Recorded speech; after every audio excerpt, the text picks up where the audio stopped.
Like பண்ணுங்க, share பண்ணுங்க, subscribe பண்ணுங்க. மறக்காம கமெண்ட் பண்ணுங்க. தேங்க்யூ.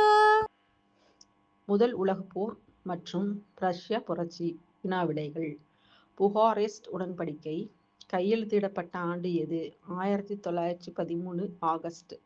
சராஜிவோ படுகொலை நிகழ்ந்த நாள் எது? 1914 ஜூன் 28. மார்ன் போர் எப்பொழுது நடைபெற்றது? அதன் சிறப்பு என்ன?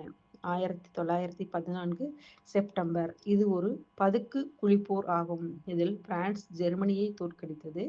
வெர்டன் போர் பற்றி குறிப்பு எழுதுக. 1916 பிப்ரவரி முதல் ஜூலை வரை நடைபெற்றது. ஜெர்மனியர் பிரான்சிஸ் கோட்டையை தாக்கினார். இதில் 2 மில்லியன் வீரர்கள் பங்கேற்றனர். பாதி பேர் கொல்லப்பட்டனர். அக்டோபர் புரட்சி அல்லது ரஷ்ய புரட்சி நடைபெற்ற ஆண்டு எது? முதல் உலகப் போர் முதலாக விஷவாயுவை பயன்படுத்திய நாடு எது? ஜெர்மனி. இங்கிலாந்து டென்மார்க் போர் அல்லது வட கடற்போர் நடைபெற்ற ஆண்டு எது? ஜெர்மனி நீர்மூழ்கி கப்பல் செய்த பாதிப்பு என்ன? 1917 மார்ச் மற்றும் ஏப்ரல் மாதங்களில் சுமார் 600 வணிக கப்பல்களை மூழ்கடித்தன. முதல் உலகப் போர் எப்பொழுது முடிவுக்கு வந்தது?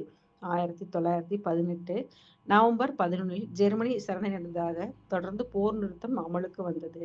பாரிஸ் அமைதி மாநாடு எப்போது யார் தலைமையில் நடைபெற்றது? 1919 ஜனவரி. Woodrow Wilson America, Lloyd George England, Clemenceau France ஆகியோரின் தலைமையில் நடைபெற்றது. பிரான்ஸ் லிக்டோஸ் உடன்படிக்கை எவற்றிற்கிடையே நடைபெற்றது? ஜெர்மனி மற்றும் ரஷ்யாக்கிடையே. இதன் மூலம் புகாரெஸ்ட் உடன்படிக்கை திருப்பப் பெற்றது. 14 அம்சத்திட்டத்தை முன்மொழியாக வைத்தவர் யார்? Woodrow Wilson. செவ்ரோஸ் உடன்படிக்கை எந்த நாட்டுடன் தொடர்புடையது? துருக்கி. முதல் உலகப் போரில் உயிரிழப்புகள் எவ்வளவு? 8 மில்லியன் மக்கள் மாண்டனர். அதே போல 2 மடங்கு மக்கள் காயமடைந்தனர். 1918 பரவிய நோய் எது? இன்ஃப்ளூன்சா. இதில் பல மில்லியன் மக்கள் உயிரிழந்தனர். முதல் உலகப் போரில் இந்தியாவின் நிதி பங்கு என்ன? இங்கிலாந்திற்கு ரொக்கமாக 230 மில்லியன் பவுண்டுகளும், கடனாக 125 மில்லியன் பவுண்டுகளும், 250 மில்லியன் பவுண்டு மதிப்புள்ள பொருட்களை அனுப்பியது. ரஷ்ய புரட்சியின் முக்கிய நிகழ்வுகள் யாவை? பெட்ரோகிரேட் நகரில் பெண் தொழிலாளர்கள் ரொட்டிக்கான ஊர்வலம் சென்றனர்.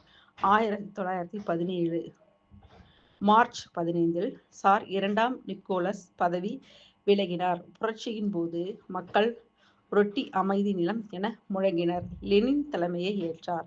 லெனின் 1870 வோல்கா பகுதியில் பிறந்தார்.